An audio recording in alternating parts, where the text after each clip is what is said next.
Thank you very much for your time barrister साहब। तो मैं ये यानी कि पहले तो ये खबरें आ रही थी कि जी फौरी तौर पर शायद मियाँ साहब की वापसी हो सकती है अगर उनकी अपील रिजेक्ट हो जाए। अब मुख्तलिफ खबरें आ रही हैं, तो क्या कानूनी ऑप्शन उनके पास मौजूद हैं? क्या वो अभी साल डेढ़ साल वहाँ मजीद रह सकते हैं बैरिस्टर साहब? जी बहुत शुक्रिया। उस पर उनकी अपील अभी फर्स्ट ईयर ट्रिब्यूनल में पेंडिंग है, जो कल तक की इत्तलात है उसके मुताबिक। तो जहाँ तक सुनने में आया कि उनकी जनवरी में हेयरिंग थी जो अब पोस्टपोन हो गई है, और नॉर्मली जब वो पोस्टपोन होती है तो 1 या 1.5 माह के लिए पोस्टपोन होती है। मीन्स कि उनकी फरवरी या मार्च में हेयरिंग दोबारा कंडक्ट होगी। इससे पहले जो अपील बंडल्स वगैरह जमा होने थे वो हो चुके होते हैं, और जहाँ तक मेरी इत्तलात है कि उन्होंने अपने एविडेंस भी जमा करवा दी है सारी कोर्ट में।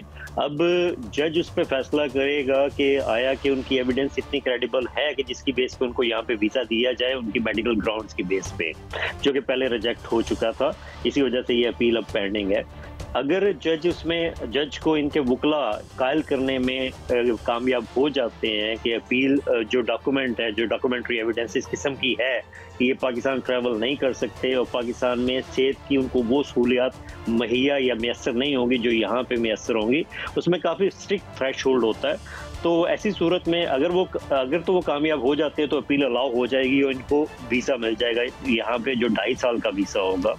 अगर अपील अलाउ नहीं होती तो फिर ऐसी सूरत में इनके पास ऑप्शन होगा कि उसका अपर ट्रिब्यूनल में ये उसकी अपील कर सकते हैं दोबारा उस फैसले के खिलाफ। उसके बाद राशिद साहब एक रहनुमाई फरमाइए, अमूमन आप वहाँ प्रैक्टिस करते रहे हैं, अमूमन जो हालात हैं कि ये 2 साल से वहाँ हैं, हॉस्पिटल में एडमिट भी नहीं हुए, तो अगर ये अपील उनकी रिजेक्ट हो जाती है, अगर रिजेक्ट हो तो यकीनन कोर्ट फैसला करेंगी, तो फिर फर्दर अपील में जाए, फिर भी अपील में कितना टाइम लगेगा नेक्स्ट अपील में?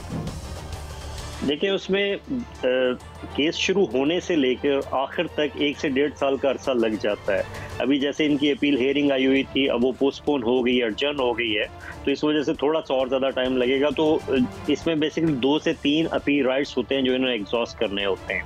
अगर वो एग्जॉस्ट करने की हद तक देखें तो 1 से 1.5 साल का अरसा फिर भी लग जाएगा इनको वहाँ से डिपोर्ट करते हुए या ऐसा नोटिस ऑफ रिमूवल इनको सर्व करते हुए। क्योंकि उसमें होता ही है कि जब आपकी अपील रिफ्यूज़ हो जाती है तो होम ऑफिस उसमें आप पे नोटिस सर्व करता है कि आप इस मुल्क को 28 डेज में छोड़ दें। तो ये बेसिकली सिचुएशन होती है। साहब आप हमारे साथ ही रहिए, हमें नाज़रीन अब इरफान हाशिमी साहब ने जो है, जिनकी एक खबर से बड़ी हलचल है हमारे मीडिया में भी, और ये इरफान हाशिमी साहब thank you very much for your time. हजूर ये बताएं, एक तो आपने कुछ ये कहा है कि आपके पास बड़े सबूत भी हैं जो आप वक्त आने पर देंगे, जो आपने स्टोरी दी है, तो एक तो मुख्तसरन बता दें कि वहाँ कौन कौन मौजूद था जब ये एफिडेविट लिखा गया और वहाँ मंजर क्या था आपकी खबर के मुताबिक, जनाब इरफान हाशिमी साहब। काई साहब अस्सलाम वालेकुम, एक बहुत शुक्रिया वक्त देने का।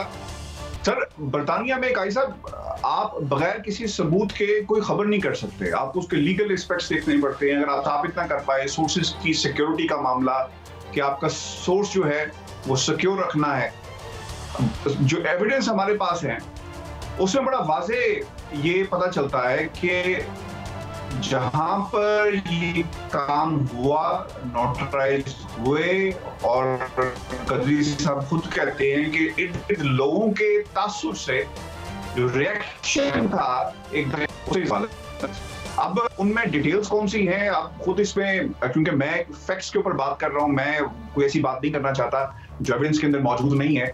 बट हम सब जानते हैं कि एवनफील्ड जो मार्बल आर्च है वहां पे कौन लोग मौजूद होते हैं, और इस किस्म का काम अगर हो रहा था तो उस जगह पर कौन कौन से लोग मौजूद हो सकते हैं, यानी बहुत ही क्लोज लोग मौजूद होंगे ना। ये तो नहीं हो सकता कि पार्टी वर्कर्स को आप बुला लेंगे या फिर उन लोगों को बुलाएंगे जिनका ताल्लुक नहीं है।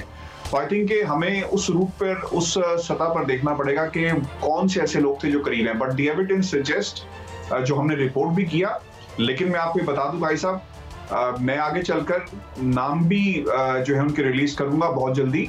हम कुछ कंसल्टेशन में हैं बहुत सारे लोगों से, और फिर the security of the evidence और फिर जो सोर्सेज हैं उनकी सिक्योरिटी के लिए मुझे जो है वो बहुत सारी चीज़ों का तो ख्याल रखना पड़ रहा है। अच्छा इरफान ये बताइएगा कि आपने जो खबर दी, पहले वज़ीर इत्तलात भी कर चुके थे, लेकिन आपने दी एविडेंस से, यकीनन यूके में बैठ के तो मुमकिन नहीं है कि किसी के बारे में ऐसे खबर दे दी जाए, आप जिम्मेदार हैं। मुस्लिम लीग नून के कुछ लोग कह रहे हैं कि हम उधर सू करेंगे कंसर्न रिपोर्टर को, उसने एविडेंस नहीं दी। नवाज शरीफ तो उस नोटरी पब्लिक को कभी मिले नहीं। इस बात में कितनी हकीकत लगती है आपको? देखिए, जिसे सू करना है सर वो कर सकता है, उसका प्रेरोगेटिव है। यहाँ पे हम तो ये कह नहीं रहे कि क्या हुआ क्या नहीं हुआ, हम तो एविडेंसेस की बुनियाद पर बात कर रहे हैं। एविडेंसेस ये कहते हैं कि मार्बल आर्च में जिसका जिक्र किया गया वहां पर मौजूद थे, कहा गया देवर क्वाइट कूजी, बहुत ही दोस्ताना माहौल था। उसने कहा कि बहुत दोस्ताना माहौल था। अब ये भी साबित करना होगा एविडेंसेस के आने के बाद, जब डिफेंस ये फाइल करेंगे या अगर ऐसी कोई बात होती है तो फिर उन एविडेंसेस के का दिफा कैसे कर पाएंगे, ये भी बहुत इंटरेस्टिंग है। क्योंकि जैसा आपने कहा कि वो कह रहे हैं कि वहां पर कोई मौजूद नहीं था और ऐसी बात है, लेकिन बड़ी साहब एविडेंसेस कुछ और बता रहे हैं। चार्ल्स गदरी के हवाले से जो एविडेंसेस मौजूद है वो कुछ और कहते हैं। वो बहुत कूजी थे, बहुत दोस्ताना माहौल में बैठे थे और फिर उन्होंने कहा कि I'll make you the head judge for 15 years और ताल्लुक का जिक्र किया जा रहा है उस एविडेंस के अंदर। अच्छा इरफान, आपने बड़ी अच्छी बात की। देखें, हमारी भी इतलात ऐसे ही हैं, उनके फैमिली मेंबर ने इस बात को कंफर्म किया, वो वहाँ थे। अगर वो आप पर सू करते हैं, अगर वो केस हार जाते हैं, फिर तो उन्हें खासा हर्जाना अदा करना पड़ेगा आपको कि क्रेडिबल जर्नलिस्ट के ऊपर एलिगेशन लगा रहे हैं जो एविडेंस के साथ खबर दे रहा है। क्या आप समझते हैं कि वो ये कर सकते हैं, आपके खिलाफ कोर्ट जा सकते हैं, सू कर सकते हैं? बड़ी साहब, कोई भी किसी के खिलाफ कोर्ट जा सकता है। यहाँ पे तो बड़ी आसानी से लोग जा सकते हैं, कोई मसला नहीं है। लेकिन अगर जब जाएंगे और एविडेंसेस आ गए तो फिर कितनी ज्यादा सुक्की होगी, हर्जाना होगा, माफी होगी, क्या क्या कुछ होगा। ये भी खास ख्याल रखना चाहिए लोगों को कि मेरे बैंक बैलेंस में कोई बड़ी लंबी चौड़ी रकमें नहीं होंगी सर, बहुत ही बेसिक खर्चा जो होता है। लेकिन जिनके बैंक बैलेंसेस भरे हुए हैं, इसका भी अदालत ख्याल रखती है डेफेमेशन के केसेस में कि पार्टी जिसने केस किया है उसकी मार्केट वैल्यू जो वर्थ है वो क्या है और जिसके खिलाफ हो रहा है उसकी वर्थ क्या है, ये भी बहुत ख्याल रखा जाएगा। सही कहा आपने। मैं राशिद साहब से अरफान राशिद, आपको पता है वो तो जर्नलिस्ट है, उन्होंने अपना नुक्ता नज़र दे दिया। मैं आपसे पूछ रहा हूँ कि इस केस को सामने रखते एक जो वीज़े का केस है और जो अगर इनका केस है, ये क्या इसकी लीगैलिटी है? अगर ये बताया जाए कि ये जो बयान हल्फी है राना शमीम साहब का, ये नवाज शरीफ के दफ्तर में हुआ है, ये उनकी प्रेजेंस में हुआ है, तो इसकी लीगल इम्पैक्ट क्या है? इसका केस को स्ट्रॉन्ग करता है कि वीक करता है? मैं राशिद साहब आपसे जानना चाहूँगा। देखिए, यहाँ पे बहुत सारी लॉ फर्म्स हैं जो इस किस्म की सर्विसेज देती हैं कि आप घर जाके अपना एफिडेविट साइन करवा सकते हैं। उसमें थोड़े से एक्स्ट्रा चार्जेस लॉयर्स लेते हैं। तो इसमें जो चार्ल्स ट्रास्टन गथरी हैं, उन्होंने अगर वहाँ पे जाके साइन किया है तो उसमें कोई, सबसे पहले तो कोई इलीगल बात नहीं है। अब उन पे जिम्मेदारी ये थी कि वो आया देखें कि एक तो उनके पास राना शमीम साहब के पास उनकी कोई ऐसी आईडी मौजूद थी। दूसरा, अगर उनके इर्द गिर्द कोई लोग मौजूद थे तो वो अनड्यू प्रेशर में तो नहीं थे, कोई ऐसा उन पे ज़हनी दबाव तो नहीं था, कोई ऐसी चीज़ तो नहीं थी कि जिसकी वजह से उन्होंने साइन किया, ये उन्हें चेक करना था। अगर उन्होंने ये सारी चीज़ें चेक की हैं तो उसमें कोई इशू होना नहीं चाहिए। अगर फ्यूचर में लोग पास में हों या ना हो, उससे कोई फ़र्क नहीं पड़ता इसकी लीगैलिटी पे, या इसको चैलेंज इस हवाले से नहीं किया जा सकता। अगर थोड़ा सा और भी एक्सप्लेन कर दीजिए। एक सॉरी मेरा ये भी सवाल ले लें, ये जो इन्होंने बयान लिया, आपके ख्याल में ये बयान हल्फी क्या नवाज शरीफ अदालत में लेके जाएंगे फॉर सम इज बेनिफिट? क्या वो इससे कोई बेनिफिट ले सकते हैं वीज़ा वाइज या लंदन में रहने के लिए? थोड़ा सा अगर इस पे भी ज़रा लीगली अब हमें समझाएं तो बड़ी मेहरबानी होगी आपकी। देखिए, जहाँ तक मेरी इत्तलात है, उनका केस जो मेडिकल ग्राउंड्स पे है, उनका अजाइलम की बेस पे नहीं है। वो अजाइलम पे जाते हैं तो एक नया उसमें वे होता है, एक नया प्रोसीजर होता है जो उनको अडॉप्ट करना पड़ता है। उनको होम ऑफिस में जाके 2 इंटरव्यूज देने पड़ते हैं, अपनी पूरी स्टोरी बयान करना पड़ती है, जिस पे मैं नहीं समझता कि वो जाएंगे।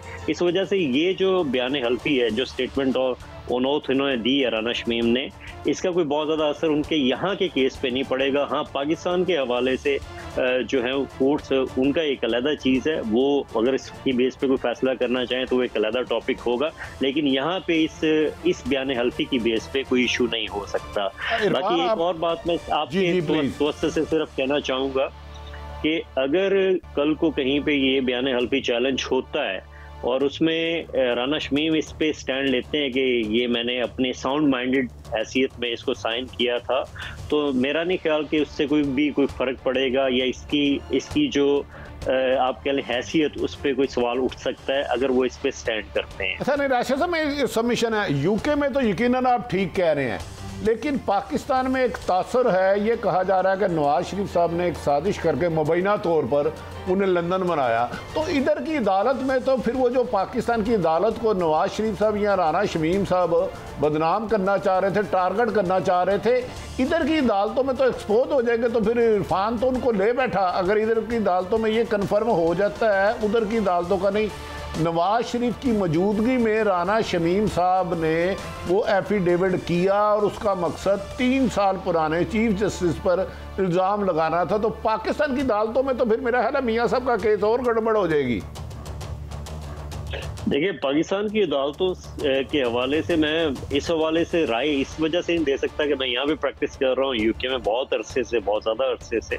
तो पाकिस्तान की अगर अदालतें इस हवाले से देखती हैं कि लोग थे या जिनके हक में एफिडेविट दिया गया वो पास में मौजूद थे, तो ये एक अलहदा एक चीज़ हो सकती है।